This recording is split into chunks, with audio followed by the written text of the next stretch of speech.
अच्छा, मैं आप लोग को एक बात बोलना चाहता हूँ मुकुंद जी, मैं उन लोग को एक बात बोलना चाहता हूँ। सब लोग हिंदी समझते हैं। सब लोग को एक बात बोलना चाहता हूँ। देखिए, this Tripura, this land is belong to the indigenous community of Tripura. लेकिन पिछले 75 साल में हम लोग अपना जमीन में इलीगल माइग्रेंट्स को, जब नुआखाई लड़ाई हुआ तब उन लोग को हम लोग अपने स्टेट में और माइनॉरिटी होने के बाद आज का डेट में हम लोग बिजनेस करो, बिजनेस के नाम पे कोई बिजनेस तो हमारा हाथ में है नहीं, हम लोग को कोई मौका है नहीं, लेकिन बिजनेस करो तब भी हम इलीगल माइग्रेंट्स के नीचे ही बिजनेस करना पड़ता है। जंगल का हम लोग कुछ सामान जंगल से तोड़ के ला के बेचेगा तो भी हम लोग इलीगल माइग्रेंट्स के नीचे ही वो बेचना पड़ता है। कोई भी बिजनेस करो, अगर हम लोग नौकरी करते हैं तब भी दूसरा नंबर पे ही नीचे ही काम करना पड़ता है। राजनीति भी करो, कोई भी राजनीति, कोई भी पॉलिटिकल पार्टी करो, वो भी दूसरों का नीचे ही करना पड़ता है। मतलब हम लोग का मन से हम क्या करना चाहते हैं, हमारा खुद का expression, freedom of expression, democratic country में हम लोग का फ्रीडम ऑफ एक्सप्रेशन और फ्रीडम ऑफ राइट्स, हम लोग क्या करना चाहते हैं अपना एरिया का, क्या डेवलपमेंट करना चाहता है, वो हमारा हाथ में नहीं है, दूसरा लोगों का हाथ में है, जिन लोगों को हम लोगों ने जगह दिया। तो आज ऐसे सिचुएशन है, हम लोग ये मत सोचो कि गवर्नमेंट का जो रुपया है वो गवर्नमेंट ऐसे ही दे रहा है, वो अपना ही हमारा ही रुपया है।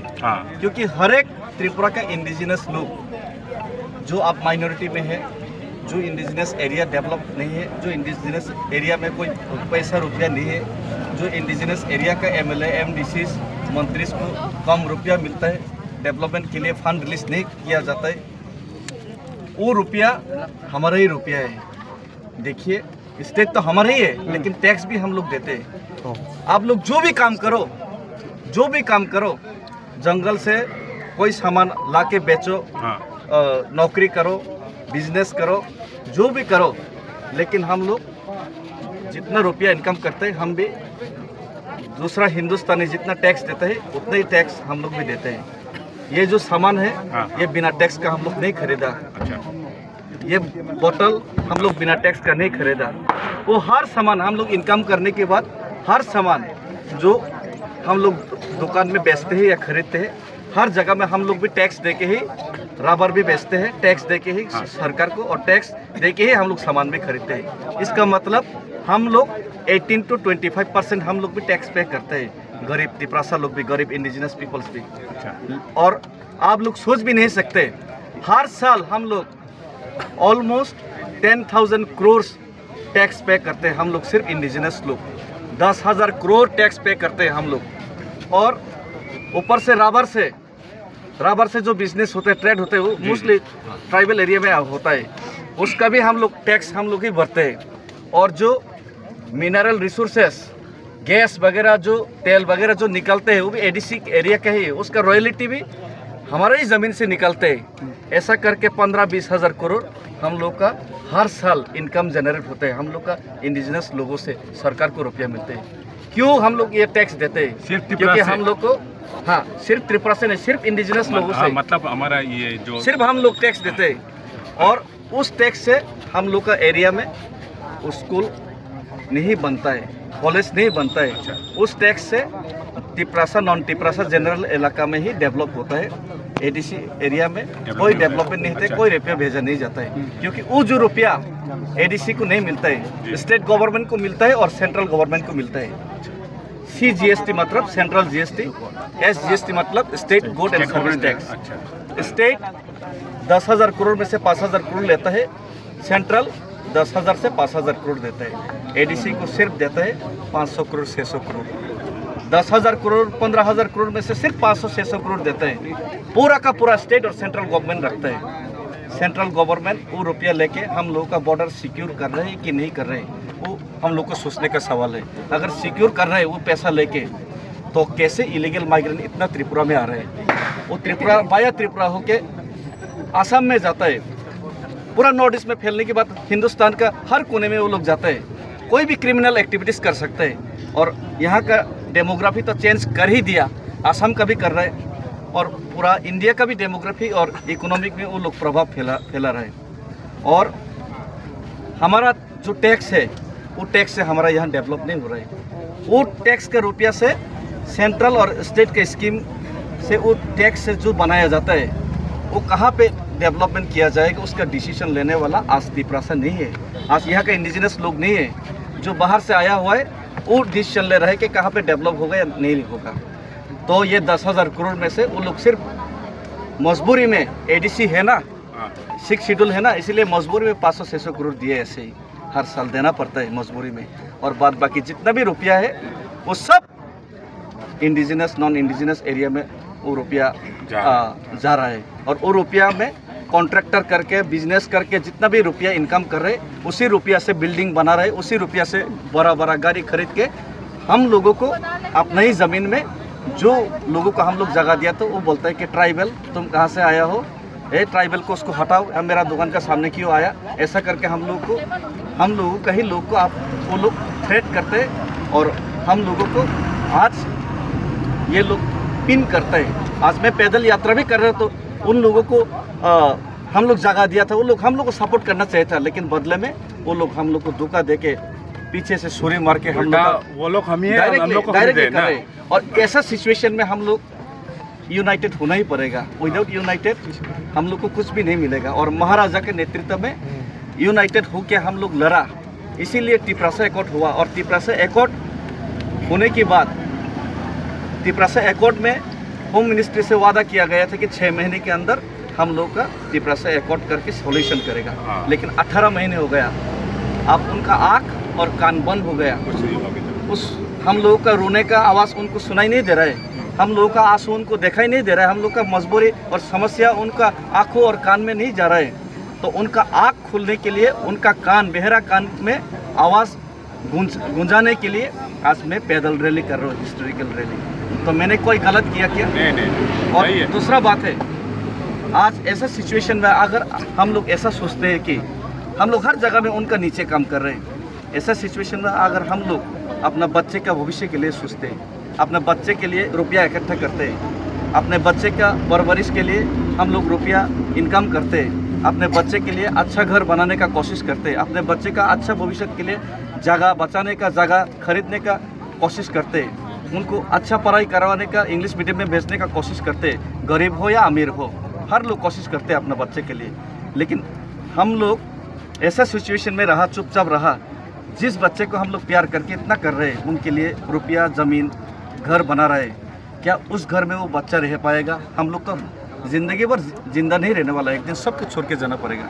लेकिन उसके बाद क्या उस घर में, आपका बनाया हुआ घर में आपका प्यारे बच्चा उस घर में रह पाएगा, उस ज़मीन में रह पाएगा शांति से, उस रुपया को खा पाएगा, उस रुपया को भोग कर पाएगा? इसका कोई गारंटी नहीं है, क्योंकि हम लोग का पूर्वज भी ये धर्मनगर, कुमारघाट, ये अगरतला, अम्बासा सब हमारे लिए छोड़ के गए थे, लेकिन उसमें हम लोग नहीं रह पा रहे। उसमें दूसरा लोग कैप्चर कर लिया। तो दूसरा दिन अगर हम लोग आज चुप रहा तो दूसरा दिन आपका बनाया हुआ घर में आपका बच्चा नहीं रहेगा। आपका बनाया हुआ घर में आपका बच्चा का रेप करके, आपका बच्चा को मार के, आपका बच्चा को भगा के वो लोग हम लोग का घर एक दिन छीन लेगा। इसीलिए हम आज जब तक जिंदा है, मैंने सोच लिया और ठान लिया है कि जितना हो सके मैं लड़ाई करूंगा और महाराजा के नेतृत्व में मैं लड़ाई करूंगा। और बहुत लोग पूछते हैं कि ये लड़ाई करके, ये फाइट करके दिल्ली पैदल जाके आपको क्या मिलेगा, क्या सॉल्यूशन होगा? ये कोई खेला नहीं है, ये कोई गेम नहीं है कि 100 मीटर दौड़ होने के बाद हमको मेडल मिलेगा। ये मेडल के लिए नहीं कर रहे, ये स्ट्रगल फॉर एग्जिस्टेंस है, ये स्ट्रगल फॉर एग्जिस्टेंस है। ये इसलिए कर रहा हूँ कि अगर हम सक्सेस हो भी होगा या फिर ना होगा, वो बात का बात है, दूसरा बात है, अलग बात है, लेकिन हम लड़ के मरेंगे अपने जाति के लिए। टीपू सुल्तान भी लड़ाई किया था 1857 में हिंदुस्तान को आज़ादी दिलाने के लिए। रानी लक्ष्मीबाई भी लड़ाई किया था, तात्या टोपे भी लड़ाई किया था, बहादुर शाह जफर ने भी लड़ाई किया था। बाद में रेंगून में उनको भेजा गया। लड़ाई शायद वो लोग हार गया होगा, लेकिन एक इतिहास तो बना के गया, एक उम्मीद तो जगा के गया कि हम लोग लड़ सकते हैं, हम लोग का पास हिम्मत है। उसके बाद भगत सिंह भी लड़ाई किया, फांसी में मारा, फांसी दिया गया भगत सिंह को। लेकिन जोश तो देके गया अपना लोगों को, हिम्मत तो देके गया ना, हम लोग लड़ सकते हैं और लड़ेंगे, लड़ना चाहिए। नेताजी सुभाष चंद्र बोस भी इंडियन नेशनल आर्मी बना के ब्रिटिश के खिलाफ लड़ाई किया। शायद वो जंग में हार गया, लेकिन इंडिया को आज़ादी दिलाने का रास्ता में वो भी एक मजबूत पिलर की तरह काम किया। और बाद में उसी का प्रेशर में लोग इकट्ठा यूनाइटेड होने के बाद मजबूरी में ब्रिटिश इंडिया को आज़ादी दे के जाना पड़ा। और हर हिस्ट्री आप देखिए, चाइना के हिस्ट्री देखिए, आप फ्रांस के हिस्ट्री देखिए, हर जगह में एक दिन में सक्सेस नहीं मिलता। लेकिन जब तक सक्सेस नहीं मिलता तब तक हम लोग को अपने बच्चों का भविष्य के लिए लड़ाई करके जाना पड़ेगा।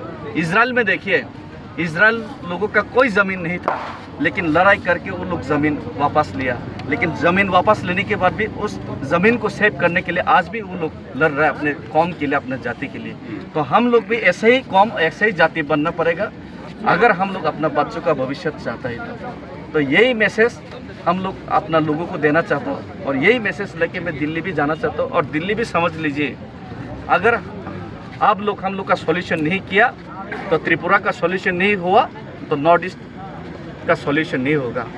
नॉर्थ ईस्ट में हर जगह में डेमोग्राफी चेंज होगा। आसाम में हो रहा है, मेघालय में भी होगा, मिजोरम में भी होगा, हर जगह में होगा।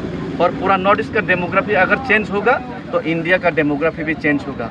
और इंडिया का डेमोग्राफी में अगर इंडिया में अगर खुलेआम आप लोग इलीगल माइग्रेंट्स बांग्लादेशी को छूट देगा तो साइफ अली खान का घर में भी एक बांग्लादेशी ने इलीगल माइग्रेंट नहीं, एक सुपरस्टार का घर में हमला किया चोरी करने का लिए। शायद वो तो छोटा मोटा चोर था, लेकिन शाहीन बाग में खुले, दिल्ली का शाहीन बाग में खुले चुनौती दे के एक इलीगल बांग्लादेशी दिल्ली का कैपिटल में बोला कि मैं बांग्लादेशी, मुझे भगा के देखा हूँ।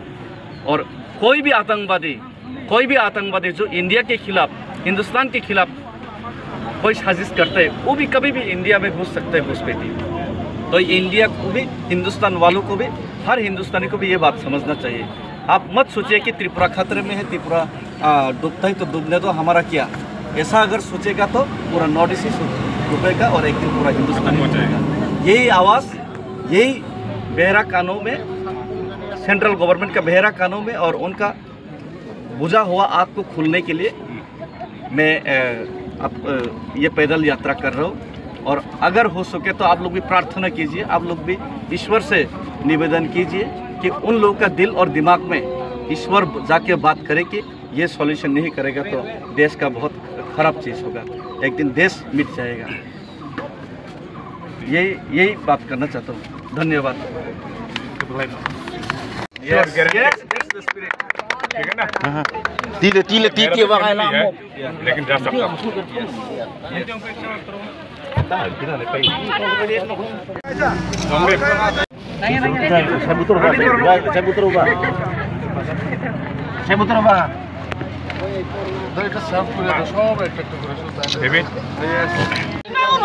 Alum zamza abuy mo zamza Zabut ra. Zamza abuy mo. Awan na perfect wrong.